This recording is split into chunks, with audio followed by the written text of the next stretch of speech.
All right, so the glute bridge is an exercise we're going to be doing for L's, or lower body, this week.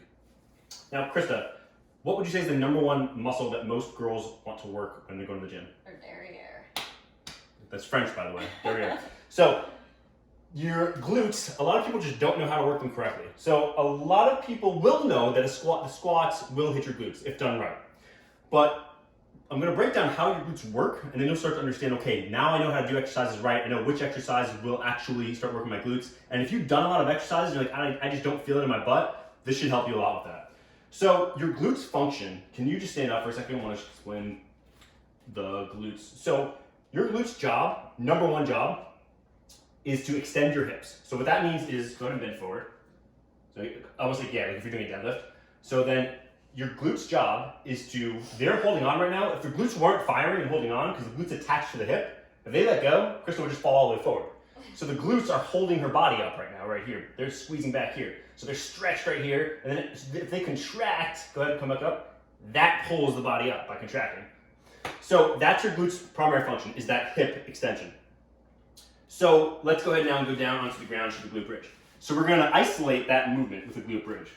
So if you are, this is why like in physical therapy, if you have some kind of issue with one of your joints, because a lot of times weak glutes will cause knee pain and stuff like that. This is a very common exercise both in physical therapy and in the gym to work on your butt.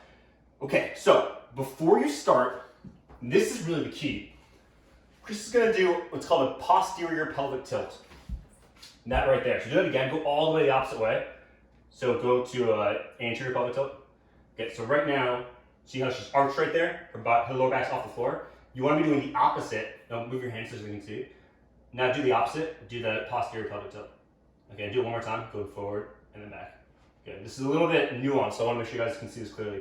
So what she's doing here is she's curling her hips, curling her pelvis back towards her head, and squeezing her lower abs down into the floor. So you should feel your lower abs engaged a little bit already before you even start moving, and you want to maintain that tilt while performing the exercise. So while holding that position, Krista is now going to push through her heels to raise her hips up into the air until, keep going a little further, until she gets straight right there. So straight from her shoulders to her knees. And then go ahead and come back down slowly. Now this is really important. Again, if you don't know what to look for, you might not notice what Krista just did right. What she did is when she was coming down, she didn't just collapse. So there was no movement in her spine. Her spine is staying straight like a board. She's just hinging right here at her hips. So see, no movement from here to here. She's hinging at that hip joint. So let's do one more rep. I want to show one last thing. One last thing for you to note is, actually I got a couple things, but one of them is that the last 10 degrees, if you go a little bit further, like to hyperextension, so meaning a little bit further than neutral, that's when you'll feel by far, like it will be a lot. If you don't feel your glutes, go a little bit further and it will light them up.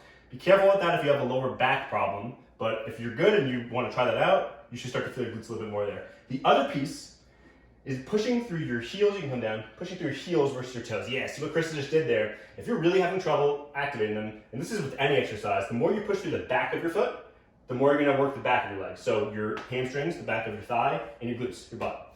The more you push through your toes, the more you're gonna work the front of your legs, your quads. So if you're not feeling your glutes activating, because you might even feel your quads, then you can take your toes off the floor and push through your heels. Again, maintaining that posterior pelvic tilt while you come up. Squeeze the glutes and then come down.